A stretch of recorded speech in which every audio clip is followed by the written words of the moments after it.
Neurodiverse, he wants to release some shame with me. Shame, by the way, if you didn't know, is the worst, is it an emotion? We're gonna go with that. Emotion that you could feel. It's like the lowest frequency that you could be on. And I feel that overall, I'm pretty on my bullshit with shame since being diagnosed 3 years ago. There are still moments throughout the week that I feel it and it starts a little shame spiral. But then I'm like, no, actually. It gets to a point in the spiral and I'm like, we're not doing this no more. We are gathered here today to release the shame. So let's get into all the things that we're not doing anymore, we're not apologising for. We ain't apologising for needing more rest.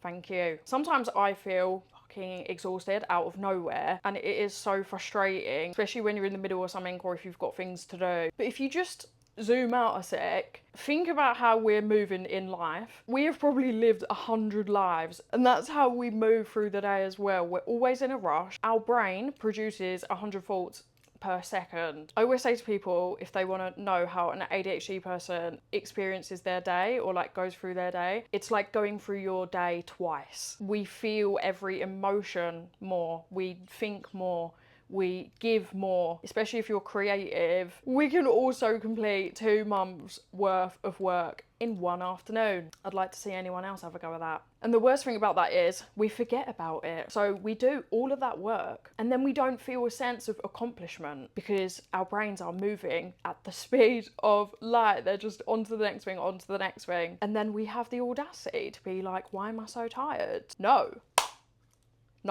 you need to sit down, actually. So we ain't sorry for that no more, okay? Just because at the times we work as well are not recognised by society between the hours of 9 and 6 p.m. doesn't mean that we ain't done more than enough. What about that work you did at fucking 8 o'clock at night, 10 o'clock at night, early in the morning, on the weekend? It still all counts. You're doing way more. I just know it. You're doing more than you need to be, than you give yourself credit for, than you even realise. We are also not apologising for changing interests so much, which I have graduated in. Our mind changes all the time. We're interested in something, we're full throttle, and then we're not. It doesn't mean that we can't go back to that thing at some point in our lives. I'm on a hobby rotation constantly. One time I was obsessed with painting and I told everyone around me that I wanted to have an exhibition one day. Oh, that lasted a couple of months. And now I'm back at the start of the hobby rotation and learning how to mix again. We don't have to prove anything to anyone. Those little comments people might make, oh, I thought you started that ages ago. Oh, I thought you was doing something else. It's none of their business, all right? We don't need to shame ourselves on things that interest us. It is frustrating when we can't see something through for long enough, but it also means that we know so much about all different things. When we become self-aware and know all of this and we're diagnosed, we can recognise these patterns and go back to hobbies if we want. And we ain't apologising for being unserious in our 30s, not growing out of nightlife. We've spoken about this so many times, but the dance floor can actually support our brains. I ain't gonna apologise for loving to pop puss, loving the dance floor. I love a release and I love a pint.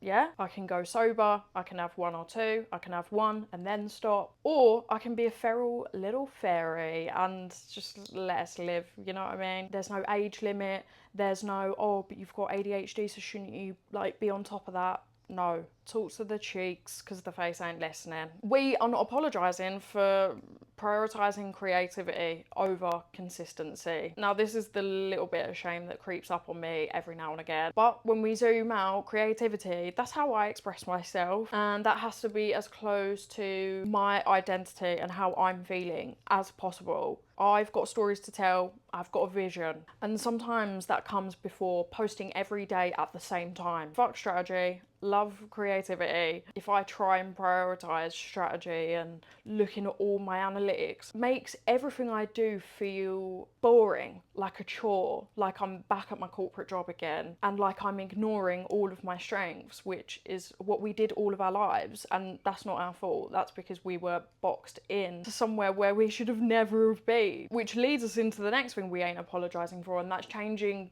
career direction. We've all done it. We've all had like 20 or more jobs, and that can feel quite shameful, you know, when people ask you about that, like, why do you change jobs so much? How come you get bored so quickly? Oh, it never really works out for you.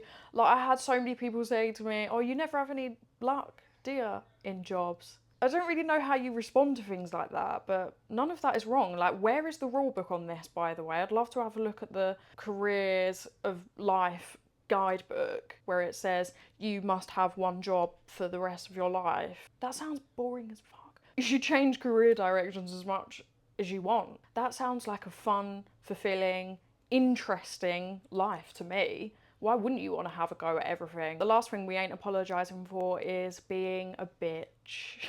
We're just neurodivergent. There's been a few occasions where, I don't know if anyone else gets this, but I like fast travel. When I leave the gaff, headphones go in and I'm not present. I leave the gaff and I arrive at the destination. Anyone that I knew could have walked past me and I would have no idea, yeah? I am so in my head with all of my thoughts that I am not on planet Earth, I'm on planet L, right?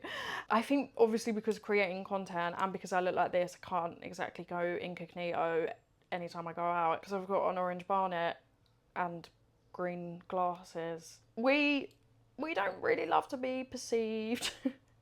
Which is fantastic for me to choose this job then, isn't it? I was on a run and I was just trying to make it to the end, to be honest. I was just focused on like one point in front of me. Apparently someone was like running in the opposite direction trying to get my attention. I didn't see him, didn't notice him, definitely looked like I was fighting for my life. And then after I just felt awful, like, oh, because, you know, you want to say hello, you want to be approachable, you want to have the chats, but now I've just accidentally ignored you and I probably think I'm a bitch. The same thing about eye contact, I find. Whenever people speak to me, I have no issue with holding eye contact, but when I'm speaking, nice bit of helicopter work there. Thanks, darling. When I'm speaking, I am looking everywhere else. That helps me think. It helps me arrive at my next thought. It preserves energy in some way as well. It's not from disinterest or lack of confidence. I'm rooting through the archives. I feel like you'll get what I mean. With doing content on like 3 different areas, I feel a lot of people resonate with the music content, but maybe people forget about the ADHD aspect. And I do get worried sometimes that people think I'm a bitch because of that, because I'm looking everywhere else, because, you know, I'm taking a while to process or like get my words out, tripping over my words. I've not noticed you because I'm on planet L. You know what I mean? But we're not apologising because we're not a bitch. We're just neurodivergent. I'm gonna leave you with that one. Let me know some other shame spirals you have released in the comments. We have now moved up 5 levels of frequency. You're welcome. If you could like and subscribe one day, that will really help me achieve my dream of opening a record shop where all of us neurodivers can gather together and have a little groove up and all look everywhere else other than at each other. And we're not bitches. Sounds like a good time to me. See you next week, neurodivers.